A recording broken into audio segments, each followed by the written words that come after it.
Right, shorthand dictation, 120 words per minute, 7 minutes speed, 5 seconds. Now write down.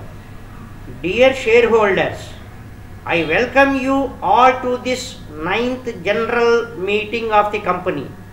The annual report has been with you for some weeks, and you will have noticed with some satisfaction that your company has performed remarkably well despite the adverse market and economic conditions.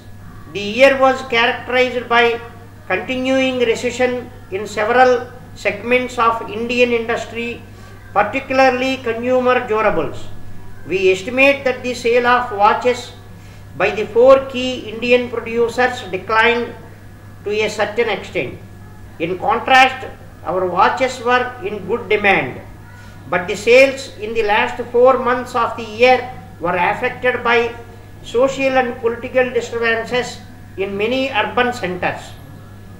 The country needs to ponder the economic consequences of political conflict, which has hampered the country's economic revival and diminished its ability to move ahead of other developing countries. The consumer sentiment, which is an important factor in the sale of consumer durables, remained low throughout the year because of political uncertainties. The erosion of assets on the stock exchanges restricted money supply. The high rates of interest also were responsible for lower sales. Competition was fierce throughout the year.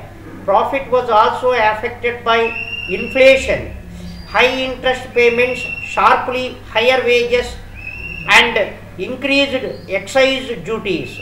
Inflation is not a serious worry for the current year, bearing the price of gold. Following a wage settlement with the representatives of employees, it is expected that the per capita wage costs are expected to rise only marginally in the current year. The company's rights issue will ease the pressure of interest rates. If the excise duty increase had not taken place, the profit for the year would have doubled. Because of highly competitive conditions, the company had to adopt a caution approach to price increases. We now believe that we were more cautious than warranted and have therefore taken remedial action in the first quarter of this year, which should certainly reflect in the profit performance of the next year. Shareholders will be happy to know that your company has performed very well in the first quarter of the current year. We are looking forward with renewed confidence to a bright and rewarding year. Greater focus is being placed on customer service. There are now over 9 million watches of our company in use. It is our belief that when a customer walks into a shop to service our watch, there are in fact 3 types of repairs which need to be affected: repairing the watch, repairing the feelings of the customer, of repairing the damage done to the company's image.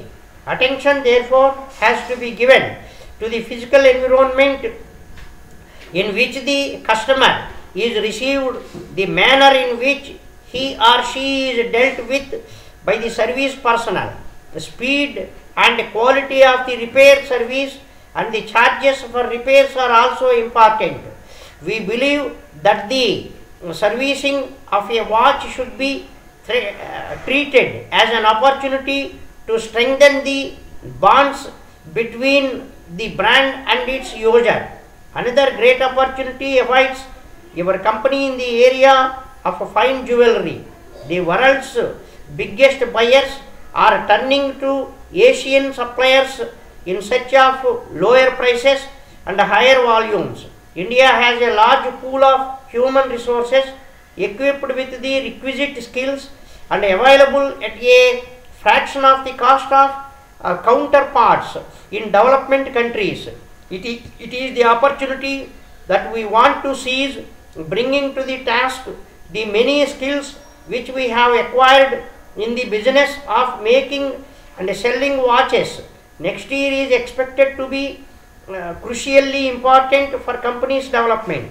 My dear Prime Minister, I address you for the second time so soon after the first, because the statement should be situation in India made a parliament by the Secretary of State indicate a degree of complacency on his part, which to one on the spot seems scarcely justified.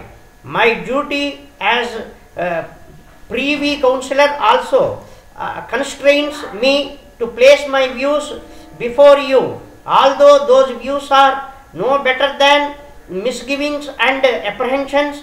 A friend of mine assured me that he is writing to the Secretary of State much to the same effect, and that is why I refrain from sending him the enclosed document and comments upon it.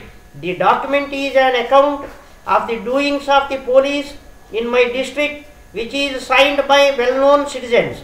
I can vouch personally for the character and high standing in public life of many of them.